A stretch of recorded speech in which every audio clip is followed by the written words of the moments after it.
Bicara terkait anggota dan sekretariat, ketika tidak ada tahapan itu sebenarnya yang dikerjakan apa sih Pak? Karena kalau kita lihat dari teman-teman pemilih yang mungkin masih awam gitu ya Pak, termasuk teman-teman saya ketika saya mau daftar CPNS itu ditanyain, emang kerjaannya KPU tuh ngapain sih kalau pas nggak ada pemilu gitu Pak? Mungkin bisa dijelaskan. Ya, Untuk selanjutnya nih Pak, kita berbicara terkait logistik.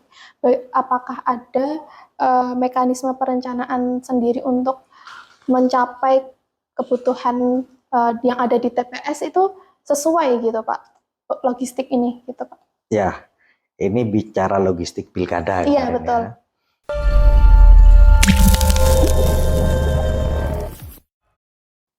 Assalamualaikum warahmatullahi wabarakatuh. Salam sejahtera untuk kita semua. Selamat datang di podcast Cendrawasih 32. Ruang bincang resmi KPU Kabupaten Situbondo yang akan memberikan informasi, inspirasi, dan edukasi tentunya seputar kepemiluan dan demokrasi. Melalui podcast ini, kami ingin menghadirkan obrolan yang hangat dan seru, tentunya bermanfaat, mulai dari tahapan pemilu, peran masyarakat dalam demokrasi, dan cerita-cerita menarik nih di balik layar penyelenggaraan pemilu.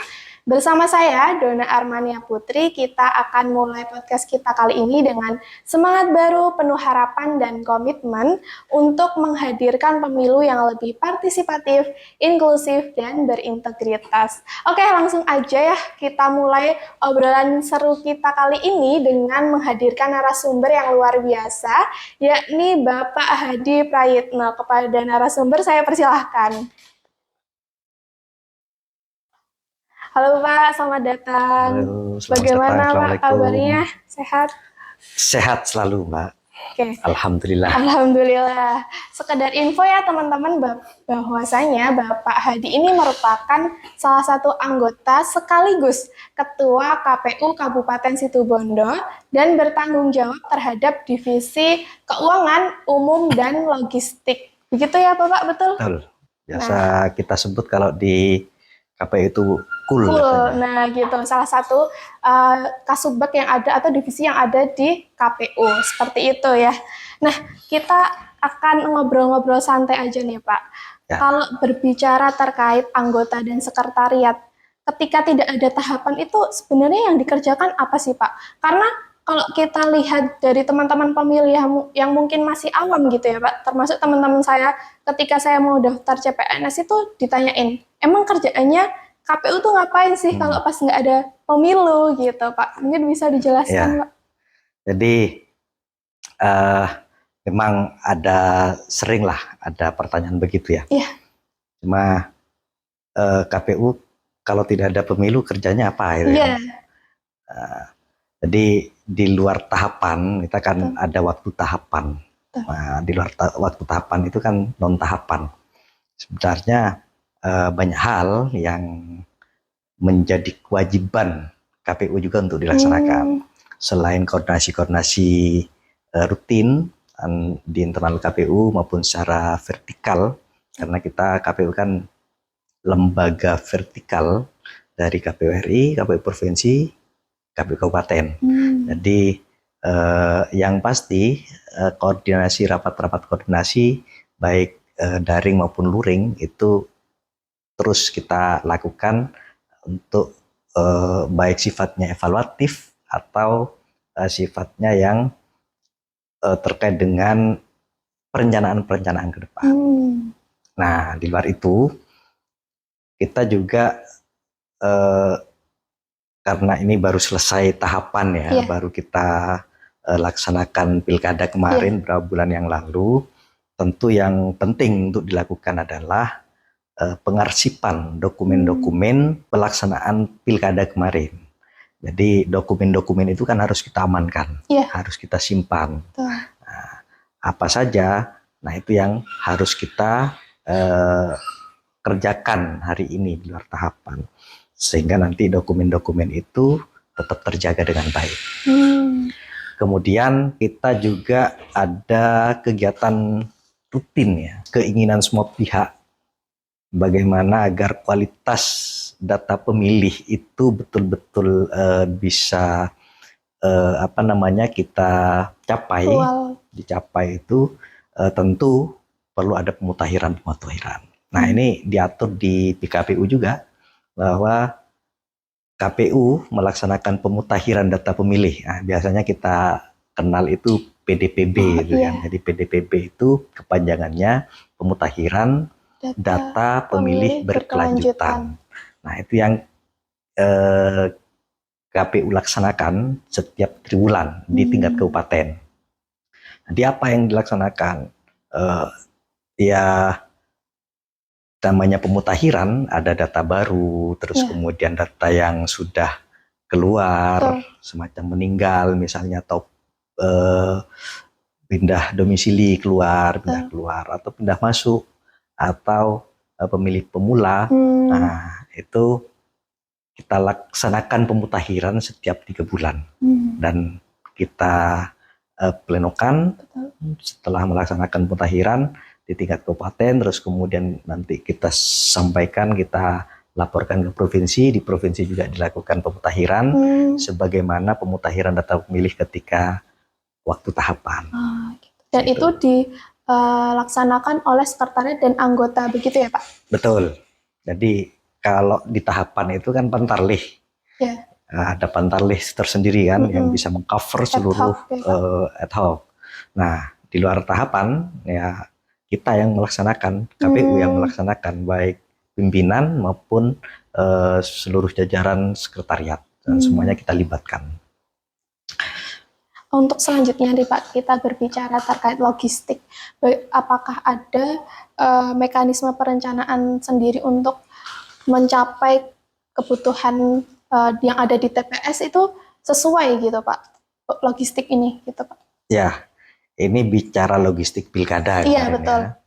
Jadi kalau bicara logistik itu sesuatu hal yang kadang tidak begitu dibahas, tapi sangat urgent. Penting sekali ya Pak. Sangat penting.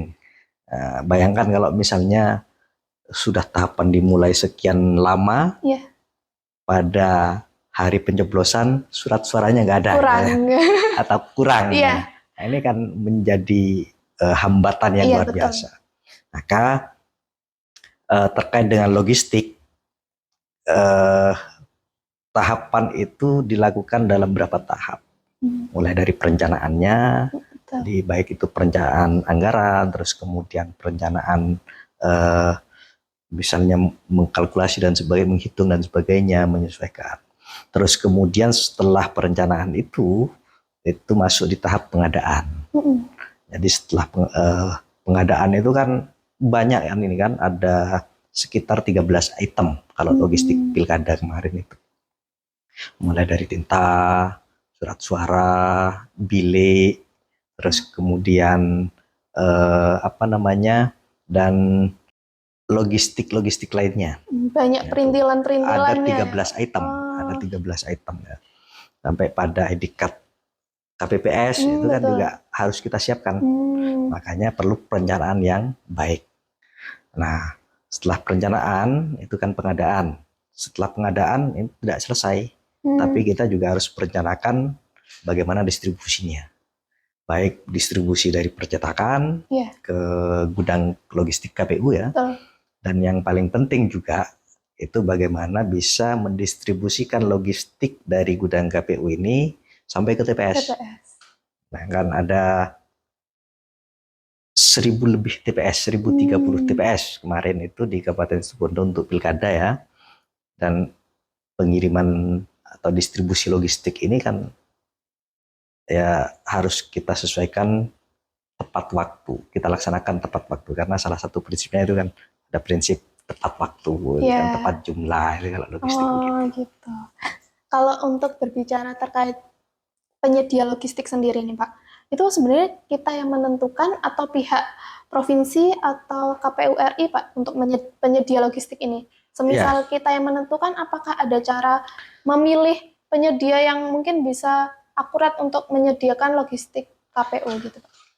Jadi ini juga menjadi salah satu mungkin yang perlu disampaikan ya. Jadi terkait dengan pengadaan logistik itu kan ada prinsip transparansi, akuntabel, terus kemudian efektif dan efisien. Nah, Jadi kita tidak bisa meninggalkan panduan itu.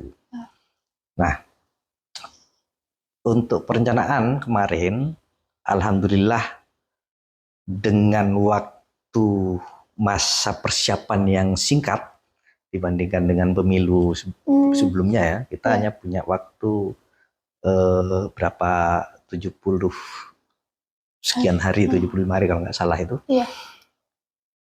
Itu termasuk tahapan pengadaan logistik. Gitu. Alhamdulillah kemarin itu untuk pengadaan logistik itu dikoordinasikan di KPU RI. Berarti jadi, langsung dari pusat ya Pak? Betul. Jadi se-Indonesia, seluruh Indonesia itu dikoordinasikan di KPU RI melalui provinsi dan seluruh kabupaten. Jadi pejabat pembuat komitmennya itu juga diundang ke Jakarta, mulai dari membahas perencanaan pengadaannya, terus kemudian lelangnya, terus sampai penyedianya itu sudah terpilih juga. Sampai penandatangan kontrak itu juga dilaksanakan secara dikoordinir di KPU RI ya, di pusat. Dan itu dilakukan oleh semua kabupaten se-Indonesia. Kalau untuk pendistribusian sendiri Pak, KPU sendiri apakah memiliki metode agar mencegah keterlambatan distribusi ke TPS-TPS ataukah gimana Pak? Ya, kemarin itu kita kan juga berpedoman pada tepat waktu. Jadi di logistik itu juga harus tepat waktu, karena saya sampaikan tadi di awal, jangankan kurang, hari H pencoblosan, kotak suaranya tidak terkirim misalnya. Nah, ini nggak bisa dilaksanakan pencoblosan ya kan di TPS itu. Makanya tepat waktu, prinsip tepat waktu itu juga harus terpenuhi. Nah, bagaimana strateginya kemarin di KPU Kabupaten Situbondo? Kami memang sudah mengkoordinasikan ini jauh-jauh hari sebelum melaksanakan distribusi. Di kami itu melaksanakan koordinasi itu dengan berbagai stakeholder. Di antaranya koordinasi intens itu KPU juga sempat melaksanakan kegiatan rakor ya, yang menghadirkan jajaran kepolisian di tingkat kecamatan, polsek ya, polsek kita undang di 17 kecamatan. Terus kemudian kami juga mengundang TNI di tingkat Koramil ya, di 17 kecamatan. Kemudian kita juga mengundang camat ya, karena pemangku wilayah di masing-masing kecamatan itu kan ada Pak Camat, terus kemudian TNI Polri. Dengan harapan Pak Camat nanti bisa ke pemerintah desa, terus kemudian ke Polsek, Polres itu bisa sampai, dan TNI itu bisa sampai Babinsa, Babin Kamtipmas itu juga ikut terlibat dalam proses distribusi sekaligus pengamanan logistik pilkada. Jadi itu kita laksanakan koordinasi itu. Ya, akhirnya itu terpenuhi. Gitu, akhirnya terpenuhi. Jadi alhamdulillah dukungan stakeholder itu betul-betul sangat membantu ya. Membantu sekali terhadap logistik itu. Distribusi logistik. Betul. Dukungan berbagai pihak juga sangat mendukung, membantu, karena kita juga ada berapa lokasi yang terpencil gitu ya Pak. Jadi koordinasi itu kemarin tidak hanya membahas bagaimana distribusi, tapi kita minta juga, karena kita menghadirkan penyelenggara ad hoc di tingkat kecamatan juga kan waktu itu, sekaligus pengawas tingkat kecamatan. Kita bersepakat waktu itu masing-masing kecamatan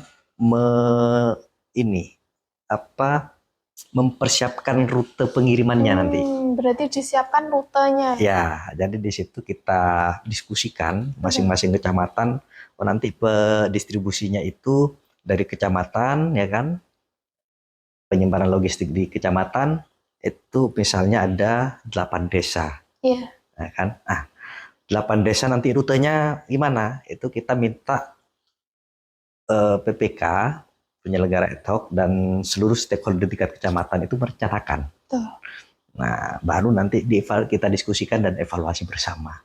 Sehingga sudah disiap, nanti ini rutenya ke sini dulu, ke desa A dulu. Setelah dari desa A ke desa D misalnya, disesuaikan dengan rute tercepat. Oh iya. Itu termasuk dari desa, dari kantor desa ke TPS.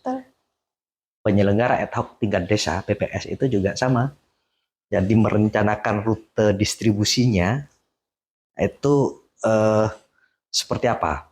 Jadi yang ya biar tidak bolak-balik misalnya itu kan. Nanti ke TPS 1, rutenya ke TPS 2, dari TPS 2 untuk ke TPS 3 harus balik lagi ke TPS 1 misalnya. Nah, ini kan muter-muter. Iya. Jadi karena kita juga tepat waktu itu prinsip tepat waktu juga harus dipenuhi. Harus efisien ya, Pak. Ya, termasuk juga angkutannya. Jadi angkutannya itu ada medan misalnya yang tidak bisa ditempuh roda 4. Betul. Hanya bisa ditempuh roda 2 misalnya. Karena kita punya lokasi TPS yang seperti itu. Ada juga beberapa TPS itu yang transportasi daratnya itu tidak memadai. Jadi tingkat resikonya lebih tinggi. Maka kita menggunakan distribusi jalur laut, menggunakan perahu ya. Dan itu semuanya kan harus kita rencanakan. Iya, betul. Nah, supaya nanti tidak terlambat. Kalau terlambat misalnya, prinsip tepat waktunya tidak terpenuhi, gitu kan. Terus kemudian itu yang kita diskusikan dalam rapat koordinasi dengan melibatkan segenap stakeholder tingkat kecamatan. Oke. Kalau tadi kan kita sudah membahas terkait pola koordinasi di daerah sendiri gitu ya, Pak. Lalu bagaimana cara KPU sendiri antara KPU RI, KPU provinsi dan KPU kabupaten kota berkoordinasi untuk penyelenggaraan atau pendistribusian logistik ini? Karena kan ini diselenggarakan serentak seluruh Indonesia gitu, Pak. Nah, gimana sih pola koordinasi antara provinsi, RI, dan kabupaten kota gitu? Gimana? Iya, KPU itu ini kan memang harus dipantau ya. Iya. Jadi distribusi logistik dari percetakan misalnya, terus dikirim ke gudang KPU. Gudang logistik KPU di kabupaten misalnya, kita kan nggak tahu ini yang dikirim berapa. Nah, kita harus cetak berapa, 500.000 misalnya. Kita kan kemarin DPT-nya 507.507 suara. Jangan-jangan yang dikirim cuma 3.000 gitu kan. Jadi tahapan pengadaan itu mulai dari pencetakan itu memang kita diberi kesempatan untuk mantau langsung ke kantor percetakan. Jadi waktu itu sebelum dikirim, dicetak untuk kontrol kualitas dan sebagainya, itu kita datang ke percetakan, kita cek, kita tanya jumlahnya berapa. Nah, setelah itu kan dikirim. Nah, dikirimnya pun itu karena ini dengan dokumen negara, dokumen resmi kan, berarti harus pengamanannya itu sesuai dengan standar yang sudah diatur dalam peraturan untuk pengamanan. Jadi waktu itu kita KPU tidak mengambil sendiri surat suara, khususnya surat suara ya. Jadi kita melibatkan dari kepolisian dan kejaksaan waktu itu. Kepolisian, kejaksaan, dan Bawaslu. Itu kita ajak, ada yang mengawal. Jadi box yang mengirim, mobil box yang mengirim surat suara itu dikawal. Kalau semacam kotak suara, bilik, itu kan untuk pengamanan itu kan karena tidak termasuk dokumen yang rentan ya, itu mungkin masih inilah ada beberapa yang dikirim seperti tinta itu cukup dikirim oleh ekspedisi perusahaan yang ini ya. Tapi kalau semacam surat suara itu kan memang harus dijaga, jadi dikawal pengirimannya dari percetakan ke gudang logistik itu dikawal. Jadi kita waktu itu minta aparat kepolisian, terus kemudian kejaksaan dan Bawaslu, KPU. Nah, ini yang awal. Sampai di gudang logistik kita kan punya ini dihitung kan. Betul. Diturunkan sambil dihitung, cuma kan itu kan tidak berupa lembaran. Jadi kotak. Kardus kan, berapa kardus. Kita misalnya dikirim 10 kardus. Misalnya gitu kan. Nah, ini kan kita nggak tahu per kardus isinya 1000 sudah terpenuhi tidak 1000, jangan masih kurang gitu kan. Nah, makanya ada penghitungan, checking. Nah, ada checking. Jadi dihitung lagi nanti surat suaranya dan jumlah itu nanti bagaimana KPU RI, KPU provinsi mengecek itu, memonitor itu ada kita aplikasi Silog. Jadi setiap pengiriman logistik yang diterima di gudang logistik itu langsung dilaporkan melalui Silog. Jadi di Silog itu bisa dipantau, Kabupaten Situbondo logistik yang sudah dikirim ini, yang sudah diterima, yang sudah masuk di gudang logistik, jumlahnya berapa dari kebutuhan. Misalnya kebutuhannya 5.000 ya, sudah dikirim 3.000. Nah, kita kan laporkan 3.000, Situbondo di Silog nanti muncul Situbondo itu sudah dikirim 3.000, kekurangan 2.000. Nah, itu kita laporkan secara real time setiap pengiriman sampai di gudang logistik, apapun logistiknya, setelah diturunkan, diterima, ada berita acara serah terimanya, langsung kita laporkan melalui Silog. Sebegitu pentingnya ya Pak, surat suara itu sehingga harus detail dan rinci gitu ya Pak. Karena kita menjaga itu tadi transparansi, akuntabilitas, dan yang paling penting itu adalah kepercayaan masyarakat. Luar biasa sekali ya kinerja KPU ini ketika menyiapkan logistik untuk teman-teman yang di daerah seperti itu. Nah, kalau untuk terkait quality control gitu Pak, kalau untuk surat suara dan lain sebagainya itu kan ketika ada cuaca buruk ataupun tadi mendistribusikannya ketika lewat perairan gitu Pak, itu kan rawan rusak gitu ya Pak. Nah, cara KPU sendiri untuk mengatasi hal tersebut gimana Pak? Jadi quality control itu tidak hanya kita lakukan waktu pengiriman. Checking untuk menghitung surat suara itu kan ada surat suaranya kan lembaran nih, belum dilipat, nah kan? Ini kan harus dilipat dulu sesuai dengan ketentuan pelipatan. Maka proses pelipatan itu juga melakukan checking kualitas. Misalnya ada yang sobek, ada gambarnya yang tidak tidak utuh misalnya, atau ada namanya yang ada bagian yang tidak tersablon lah. Nah, itu selain di percetakan sudah kita cek gitu kan, warnanya sesuai enggak, ini kan sesuai dengan ini, karena desainnya dari KPU. Terus kemudian proses pengadaan bersama difasilitasi oleh KPU RI, percetakannya juga nanti yang nyetak kan harus kita cek. Nah, ini jangan-jangan warnanya kok agak buram, tidak sesuai dengan foto yang kita kirim. Gitu kan. Nah, itu terus kita cek kualitasnya. Dan itu kita datang ini langsung waktu proses cetak itu kita datang ke sana bersama dengan kejaksaan, terus kemudian kepolisian, Bawaslu, kita cek bareng-bareng. Sudah sesuai apa tidak? Sudah sesuai, nanti waktu cetak semua. Nah, quality control ini itu kita lakukan waktu pelipatan. Betul. Nah, itu juga akan kita lakukan. Oh, ini ada yang sobek misalnya, ada bagian yang kurang, itu kita hitung. Kalau memang kurang, itu nanti kita akan minta lagi KPU RI kurangannya berapa, yang rusak berapa, nanti akan dicetakkan untuk mengganti yang rusak atau kurang sesuai itu. Nah, termasuk sampai ke distribusinya, kita bagaimana menjaga surat suara nih, gitu kan? Jangan-jangan hujan rusak itu kan. Yeah. Terus atau jangan-jangan nanti di perjalanan nyampe di kecamatan, di desa, di TPS, ini surat suaranya kok tinggal separuh gitu kan. Betul. Jadi itu memang juga masuk pada perencanaan kita.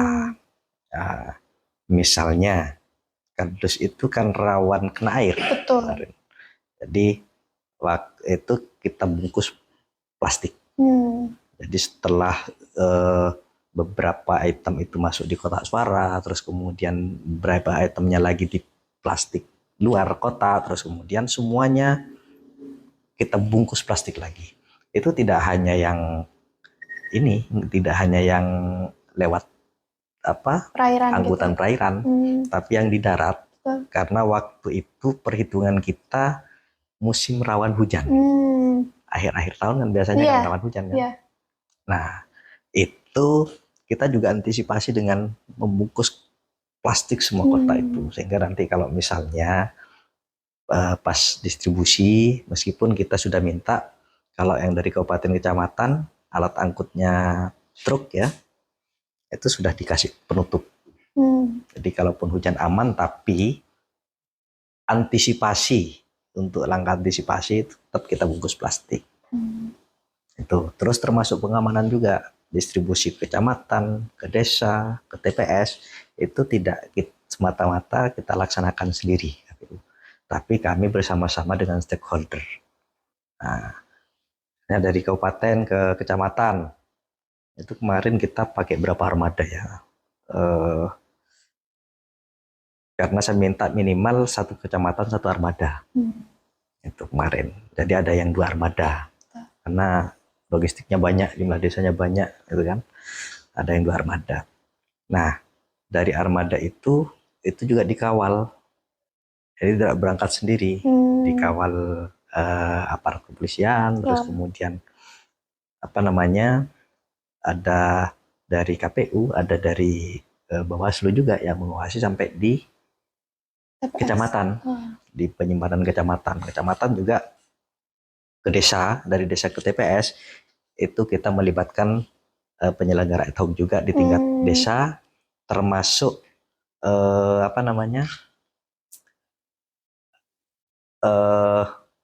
yang jaga di TPS itu KPPS, Hansip itu itu Linmas.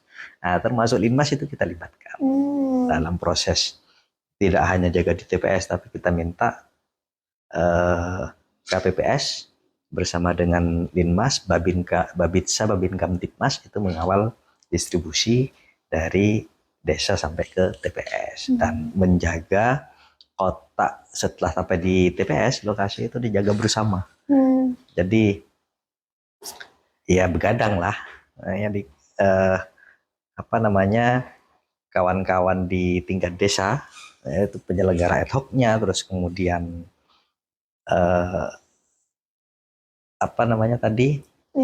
Linmas itu ya begadang.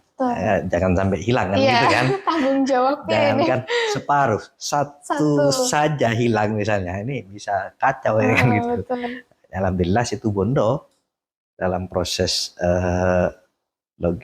distribusi logistik sampai pengamanan logistik tidak ada kendala dan tidak ada masalah dalam pilkada kemarin itu.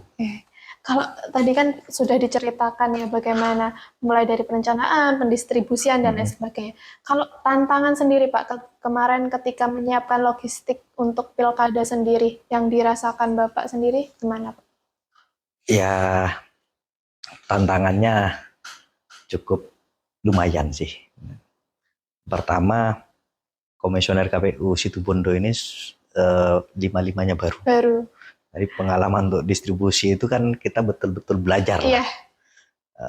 Termasuk saya sendiri, baru periode pertama langsung dihadapkan dengan pilkada, tahapan yang padat. Tahapan yang sangat padat waktu itu. Jadi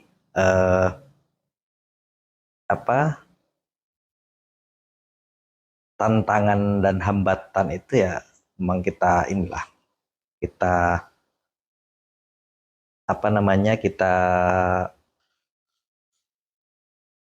pelajari bersama. Jadi kita identifikasi. Jadi kemungkinan-kemungkinannya diantaranya tadi itu. Jadi ada TPS yang tidak bisa diakses dengan kendaraan yang bebas, roda 4, ada yang itu ada yang bisa diakses hanya roda 2. Itu pun harus dimodifikasi dulu. Karena medannya memang pegunungan gitu sulit. Pak atau gimana? Ya. Di pegunungan itu ada di Kecamatan Arjasa. Itu harus kalau jalan itu sekitar 2 jam itu. Jadi distribusi logistiknya sebelum pelaksanaan pencoblosan, sesudah pelaksanaan turunnya itu warga desa kan juga perlu kita kalkulasi betul kan. Terus kemudian cuaca juga, waktu itu cuaca ekstrim, prediksi BMKG itu juga menjadi salah satu pertimbangan kita. Jadi misalnya prediksi hujan dan sebagainya, termasuk kita perhitungkan juga waktu itu ada tidak daerah-daerah yang rawan longsor, rawan banjir misalnya, dan semuanya itu kita koordinasikan dengan stakeholder, dengan seluruh stakeholder, baik itu dari TNI Polri, terus kemudian pemerintah di tingkat kecamatan, di kabupaten juga. Itu sudah kita diskusikan di awal, kita perhitungkan di awal kira-kira apa itu diantaranya. Terus kemudian ya yang ada yang distribusi logistiknya itu menggunakan perahu. Jadi tidak bisa aksesnya ada tapi resikonya tinggi.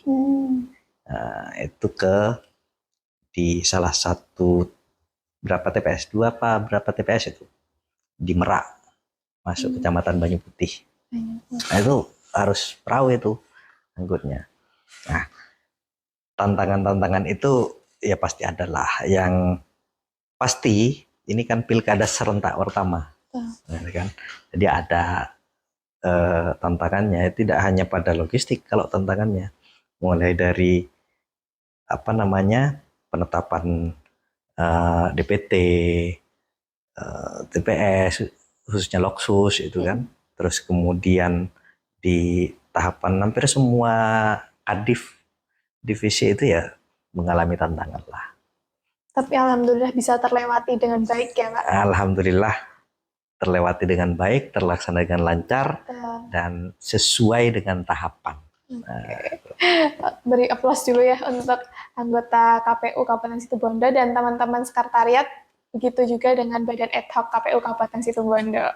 Untuk selanjutnya Pak penutup, ini harapan Bapak untuk pelaksanaan tahapan pemilu dan pilkada selanjutnya itu apa untuk KUL maupun seluruh sekretariat dan anggota KPU Kabupaten Situbondo?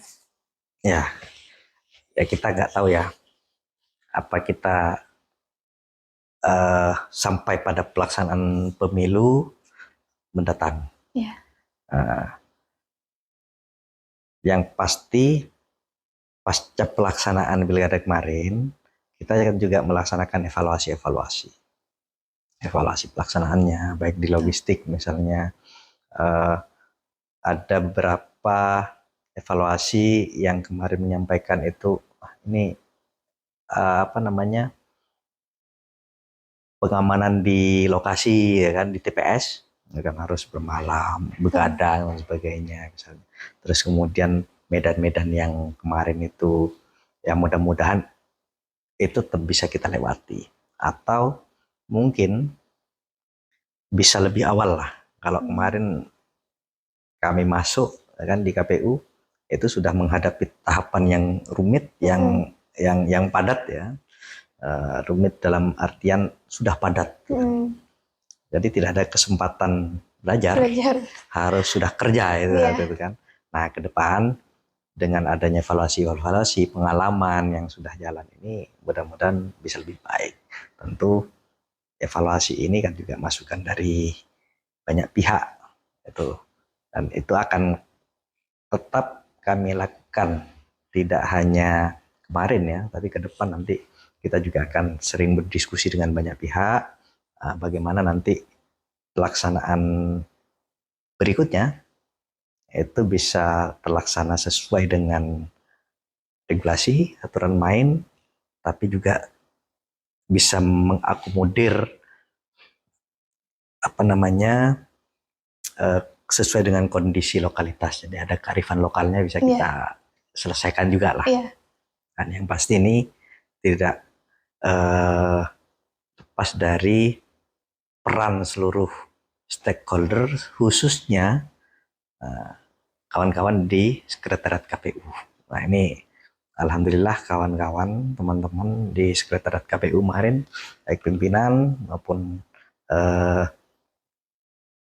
jajaran sekretariat kemarin luar biasa semangatnya itu. Nanti kerjanya memang luar biasa. Nanti Mbak Dona pasti merasakan juga iya, kan? Ini baru dengar cerita-ceritanya tuh seru gitu. Padatnya, mudah-mudahan itu bisa kita selesaikan dengan baik ke depan. Karena saya pernah juga waktu padat-padatnya tahapan itu, jadi 2 bulan berkegiatan itu full, hanya bisa pulang ke rumah itu 3 hari itu. Ya nggak nyampe 2 bulan sih, tapi 1 bulan lebih itu. Bayangkan 1 bulan berkegiatan di luar ya kan, karena ya kadang tidurnya di kantor KPU ya kan, menginap di kantor KPU itu rumah kedua. Nah, itu bagian dari komitmen kami, komitmen KPU, bagaimana bisa melaksanakan pelaksanaan pemilihan yang baik. Oke, itu tadi ya teman-teman sekilas pembahasan tentang logistik dan lain sebagainya. Terima kasih Bapak atas sharing-sharingnya. Semoga selalu diberikan kesehatan dan kelancaran dalam menjalankan tugas. Begitu ya Bapak. Untuk teman-teman pendengar, terima kasih juga telah menyimak hingga akhir. Jangan lupa untuk like, komen, dan subscribe. Banyak kurang dan lebihnya mohon dimaafkan. Wassalamualaikum warahmatullahi wabarakatuh. Waalaikumsalam warahmatullahi wabarakatuh.